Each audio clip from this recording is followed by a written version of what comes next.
Hi, good afternoon. Welcome to another Costa Women Hangout, the very first of 2015. I'm Fiona Catchpowle, and my special guest today is Belinda Beckett. Good morning, Belinda. Good morning, Fiona. What a day to be starting work the 29th, the first day an interview. I'm very nervous. Don't worry, you look absolutely gorgeous. And so, with no further ado then, tell us first of all how you are a Costa woman, because this is all about Costa women. How did you get involved with us? Well, it was because I'm a bit of a technophobe, really. I was born, I started my journalistic career in the Stone Age when newspapers were actually made up on a stone. And when I started my website, I discovered Twitter and Facebook. I hadn't a clue. And Ali Meehan was doing a Twitter tutorial at over in Marbella, so I came and joined that, and she was so helpful. I must admit I was totally mystified when I first went, and she helped me on the road to social networking. And then I joined Costa Woman, and although I confess not to do as much on it as I would like to do because of other work, this is the trouble, you're always social networking, but I'm amazed at how she's progressed with that. She's got so many members, and it's a great contact for people. You go on there and you can find who you're looking for. Absolutely. My pledge for 2015, and I hold my hand up, I don't use the website as much as I should do, which is an amazing resource, and maybe you and me together we can lead the way and actually make ourselves use costawomen.com a bit more as well. And not just for the, you know, I do end up going to quite a lot of the meetings, but yeah, so we'll try and do that together. Amazing, because she answers her email like in about 2 minutes as well, and she must be emailing lots of people, so. Happy Christmas, Ali. Happy New Year. Yeah, she's very on the ball. So now you mentioned being a journalist. Tell me a little bit about that then. How long have you been a journalist, and what sort of companies have you worked for? Since I was 18, I left school, went to college for a year, and in those days, after that, they used to stick jobs up on the board, and they were like sweets. You could take whatever one you wanted, not like now. And so did the usual round of court cases, running around magistrates and crown courts, trying to cover 7 at the same time. And in those days, used to have a runner who would come and pick up pieces of paper that you'd written the story on and run them back to the office. You can imagine how things have changed. That's with something called a pen, yeah? That some of the younger audience may not be familiar with. This is true, and paper. So, yeah, it was a bit of a baptism of fire, and also phones. When you had a hot story and you were working with a press pack, you'd have to go into a red telephone box with loads of coins. And one journalist who lives on the coast here, whose name will not be mentioned, said that he used to unplug the phones afterwards so that no other journalist could phone their story over in one of those red telephone boxes. How very sneaky. Did you feel a little bit like Superman or Superwoman? Well, it did feel like that sometimes. It would have been great to have an iPhone or a Samsung in those days. But then I had a great job. I travelled the world for 7 years, working for a trade paper that used to produce newspaper for the world travel market. Mm-hmm. And one funny story was that I went to Peru, and I was very into what I looked like then, and I took my heated rollers up the Amazon.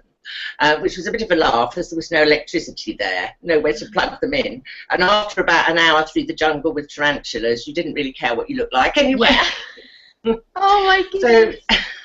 So then I went to the Daily Express for 2 years on Fleet Street. Didn't really like that very much. And while I was there, I interviewed Ken Brown, who was an editor of Lookout magazine on the coast. I don't know if have you ever read Lookout? I'm not sure that I have, but the name sounds familiar. You're too young. But I interviewed him at his house in Mijas Pueblo, and it was amazing. You went in this little door, and it went down 4 levels, and at the bottom was a swimming pool. And he used to watch the 6 o'clock news at 7 o'clock and then go for a swim in his pool, and I was kind of sold on the lifestyle. So I upped it and came with my then boyfriend to Torrevieja in Costa Blanca. And like many Brits do, I opened a restaurant. Fatal. Oh no! So we've done lots of things really. So that was a bit of a nightmare. But then I came back down to Fuengirola, where Lookout was based, and recommenced my journalistic career. Don't you think, though, that instead of national service, I think teenagers should be made to work in bars and restaurants? I worked in McDonald's when I was a youngster, and I found it a very good grounding for for everything. You can learn so many skills when you work in that sort of environment. Saturday jobs too. There was a thing in the paper the other day about kids needing Saturday jobs. I did a hairdresser's and also a pharmacy where I ended up dispensing the pills, but I don't know whether that was really allowed. I did that too. Did you? Did you ever get anyone coming in for embarrassing things? Well, let's not go there. That's a whole new hangout in its own right. Well, I'll safe to say that I thought that the number 3 on the packet was the size. In a men's product, and I actually asked, "You want small, medium, or large?" Oh no, right? Oh yes. I think we get the gist there. I think we're glossing over that. Yeah, so I came down to Fuengirola and worked on Costa del Sol News, which was just starting up. Various magazines, Absolute Marbella, The Reporter. I did a column for the Euro Weekly News for a while, and now I work for Central Gibraltar magazine, producing most of the content on Gibraltar, which is amazing because I never even knew about Gibraltar. It's amazing you can go into number 6 and interview all the cabinet ministers. I did an interview with Fabian Picardo, the chief minister, who saw me at 8 o'clock in the evening. He was very tired, and I was amazed that he still fitted in a lifestyle journalist. And he was great fun and very on the ball. And the following month I interviewed his wife, Justine, who's super glam, and she's on the cover. If I show the cover, you wouldn't see it, would you? Sure. Yeah, we can. Yeah, if you hold it out, if you just keep it still. Wow. And that's for Essential. Yes, Essential Gibraltar, and I work for the Marbella magazine as well. Okay, and I believe, do you have your own little project on the go as well? Yes, well, I do a blog called The Mistress of Sizzle, basically web mistress, and I like to write about places that people might not already know about, great restaurants, new places, and also that column is published in the Olive Press bi-monthly under The Mistress of Sizzle. Wow, so you've continued your journalistic career in, extensively, and you're still writing, and you said to me that you're conquering technology as well a little bit more piece by piece, and you're here in a hangout, so you're doing pretty darn good. Well, yes, poker, but I just got my first smartphone for Christmas, so we've been going through it. It's much easier than you think. I mean, I worry about pressing buttons and destroying everything, but so I'm just learning that. A Galaxy Note, because at least it's got a pen, so I can still use a pen and note. Okay, so what do you see 2015 bringing you? More trips. I want to discover more places. I'm interested to go to Medina Sidonia. I've noticed that they've got 2 restaurants, one at each end of the town. One's called the Duke and one's called the Duchess. And I thought I'd do a little piece based on that and discover about how do you, if you're sampling all the fare in these restaurants, how do you manage to keep so trim there? It must be a secret. No. I put on 6 pounds over the Christmas period exercising. I've got a cross trainer in the next room, and every morning when my boyfriend gets about 5:30, I get up and do half an hour on it, whether I want to or not. Okay, fair enough. So you discipline yourself. Yeah, because the thing is, you spend so much time at the computer, and then you start to worry, if I go for a walk, that's going to be 3 hours out of my day. I mean, there are some lovely walks where I live in Los Barrios. It's a small village, but it's phrased at the edges, and it's the most beautiful countryside. And you can, on a day like this, it's just fantastic to go out. And I don't even drive either, by the way. So I rely on friends and my boyfriend to take me on trips, but I look for different places. For example, in the guide that I've produced, we went to Doñana, and you normally have to go to Seville and go around the ring road, which is pretty hairy, but I heard about a little ferry and you can cross the river, but you couldn't find it on the internet anywhere, so we went and did it, and it's fantastic because you sit by the river, there's loads of tapas bars there, you can watch the ferry going over this little strip of river, only 6 cars go on it, and then when you're ready you just drive on, pootle over, and you're off back down to the coast again without going near Seville. So that's the thing that I like to put in to my reports and blogs, so that people living in this area can go, oh, let's go there today. That's really good. So it's all full of advice and top tips and things like that. Now, as a writer, perhaps, Blogging is going to be a more of a focus for me in my business, teaching people how to blog. And also we have the Costa Women blog, so people can actually go and write their own little articles. And it would be really nice to see more and more of the ladies doing that. Now, as a writer yourself, what advice would you give to somebody who was starting to blog, essentially write little small articles? You know, what tips could you give them to point them in the right direction?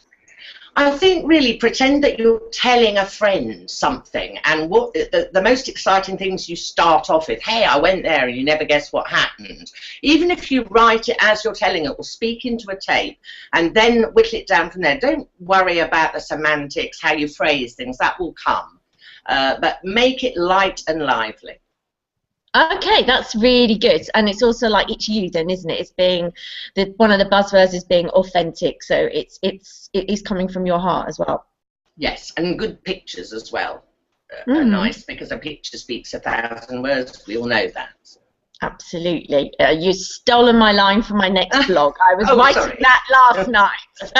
Yes. I will have to put. I said it before, Belinda. No, I didn't. No, I mean, that quote's been around for a very long time, hasn't it? Now, you did let something slip out the bag there. That was quite funny when you said talking to a tape. Oh, yes. Well, a tape recorder is a very good idea for that, because then you get the point over, and then you can reduce it down. Yeah. Okay. Well, that's quite technological for me, a tape, I must admit. Yeah. That's interesting. So, what are your immediate plans for as we move into the new year? Where will you be travelling to next? Oh, well, I don't do so much travelling. I do that on the weekend, really. But I'd be subbing for the Olive Press tomorrow, and then starting the March magazine for Gibraltar. And one of the things, the Rock Hotel's just had a refurbishment, so I'm going to do a report on that. There'll be lots of new people to interview. All the cabinet have had a reshuffle, so I expect I'll be doing the new tourism minister down there. Okay. And some trips for the Marbella magazine, definitely. In the guide that I've done, I've recommended Jerez for Easter. Now, I've been to Jerez and I find it a beautiful city, but I've never seen it for Easter. But the tourism director told me you've got to go, because you can rent a pavement pitch and set out your tables and chairs, get your Fino on ice and watch the processions from the pavement. Well, I tell you what, I look forward to reading your guide. We'll put all the links to it in your website underneath the video, and there'll be a little bit of text to go with this, and we'll be sharing it on social media. And no doubt you will be getting some extra fresh readers, because I'm quite interested to see what you're going to be writing next. Oh yes, I'd love to have some new readers, and also I am available for other work. Because all my work is bi-monthly for 2 bi-monthly magazines, so I do copywriting, blogging, so I'm available if anyone's interested in some sizzling writing. Okie doke then. Thanks ever so much for spending some time with us and telling us a little bit about yourself, and we look forward to learning a lot more about you in 2015, Belinda. Thanks for joining me. Thanks, Fiona. Lovely to meet you too. Bye. Okay, bye-bye.